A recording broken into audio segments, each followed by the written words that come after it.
Lo sa'aselecha fesel. Do not make a sculpture.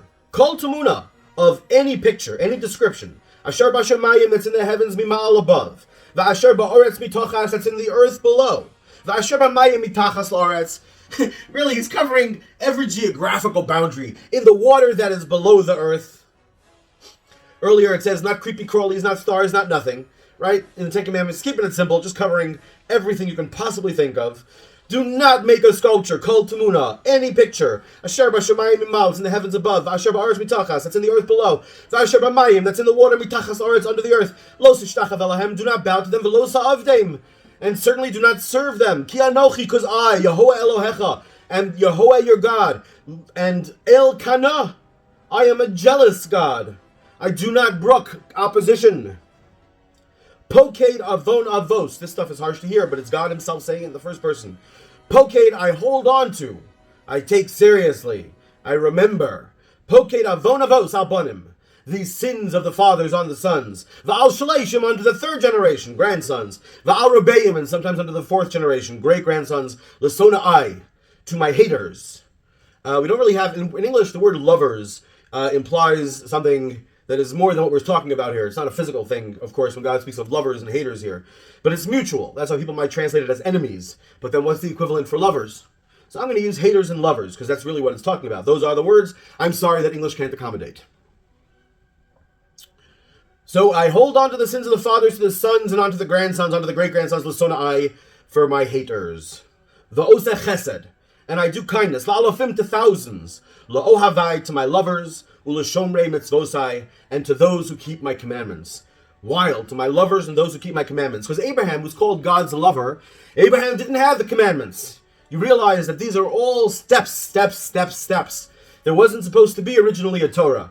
There wasn't supposed to be originally an Abraham. Adam and Eve, the theme, whatever this concept of Adam and Eve means, were supposed to remain in Eden.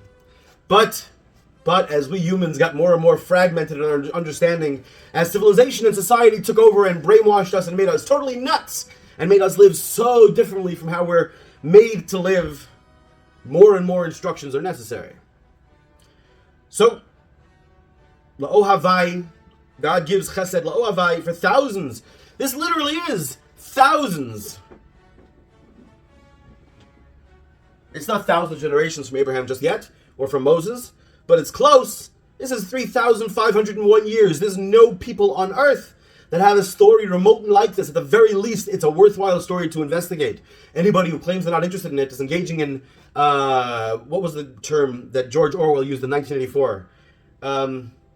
Stop think or some stop crime? Basically, it's a thought crime to think the wrong things. And therefore, in order to keep yourself, in 1984, in a totalitarian state, to keep yourself from thinking the wrong things, the things that the subjects that might end up leading you to come to conclusions that are dangerous and illegal according to the law to think, those subjects you will become uninterested in. You will be bored of by nature. Fascinating concept. So over here, thousands and thousands of years later, the story of the Jews is certainly one that if somebody claims they are uninterested in after knowing it, if somebody intelligent or learned claims that they're not interested in it, they are avoiding something. They know they are avoiding something. It's not easy to know what the answer is. I know there are lots of people who claim they understand all of it. I'm not one of those people. The more I know I don't know. It's cliche, but it's very true with this and with all things. So over here, God is saying something unbelievable. Now let me tell you my personal life. I have found this to be somewhat true. It appears that the Elohim, the judge, the way that the deciding, the overall decider of things, really hated my grandparents. My great-grandparents were turned into ash. They were shot. Whatever age, they were shot, they were gassed, they were murdered. My grandparents were put through traumas, the likes of which are impossible to describe or think about without breaking down. And this certainly transferred to my parents, and was certainly very strongly given over to me. I, for whatever reason that I don't know, have been unable to go along with the team, go along with the group. And therefore, unlike my brothers, I did not manage to get a career or to get married because I needed to do things purely as correctly as possible.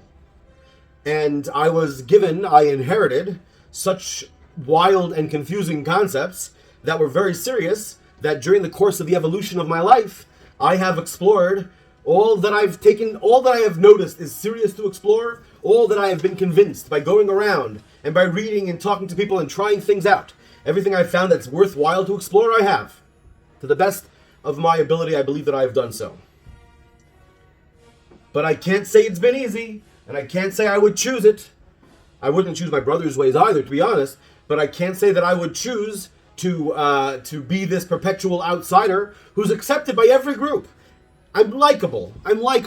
Nobody sees me as an enemy. No group sees me as an enemy, which is pretty extraordinary in this world. It really is. And I'm very pleased about that. But at the same time, it's not great to not be part of a group. It's really problematic. I would not have chosen this. I would have chosen to have received a simple, of course, much more wrong than I've eventually come to understand through having to go through all of this, but a simple understanding and just go with the flow. I would have chosen that. Wasn't an option. And on the other hand, these two are not exclusive. The doing of goodness for thousands, it's very clear the way it's written that it could apply to the same people, and I appreciate that. My grandparents received my great-grandparents, when they were killed, they had an understanding of God and the world that I hope helped them through those difficult times. We can't go any further than that. At this point, we have God spoken of in the third person. We have Moses, because as we said in the book of Exodus in great length, over here I read to you in the introduction a few sentences. Afterwards, we have a few sentences saying the same thing. All the Jews comprehended the above. All the Jews prophesied the above. What that means, I can't precisely tell you. I can tell you a little bit about what prophecy means in our day, but it's no, I won't, of course, not now. This isn't, and nor do I know for sure. And as well, there's different it's okay, this is some major subject that if I have the wherewithal, I will investigate publicly. I need that wherewithal. At this point, we have Moses speaking in the name of God, as he says there in those stories, that the Jews all comprehended the above, and they said, but we can't take it. We can't take it. There's even a legend that they died. It doesn't mean literally died and brought back to life, because obviously, but that their souls left their body. It was too much. How can you truly comprehend God? Comprehend that this leaving of Egypt wasn't just an event in history. This leaving of Egypt was the absolute truth. This concept of freedom, of true human freedom, of living fully and absolutely, as I'm attempting to do right here live, that this is God, and that everything else might be useful. Maimonides says, and it seems reasonable enough, that a lot of the things that people believe to be an idol in ancient times or in our time really is just because you can't understand the ineffable, incomprehensible everythingness.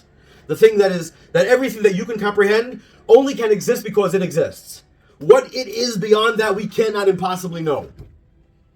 For example, you look at the Vedas, the Hindu Vedas of the people alive today, of the various religious groups.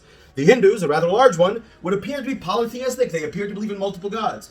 However, among their scholars, among the people who really, really, really know, they know that these gods, so to speak, are gods with a lowercase g. Just like the Greeks understood that there was one thing. Plato spoke, Socrates spoke. There was one ineffable truth, one ineffable goodness, one totality that's real. Everything else is just a manifestation for us to comprehend it. When I appreciate this phone that's able to record this for you, when I appreciate this phone, that's great so long as I don't worship it, so long as I get that I'm not fully understanding the business. It's essential that we get there and that I not worship the phone beyond any ability to understand that it of itself is just a single manifestation of all the goodness and truth that exists.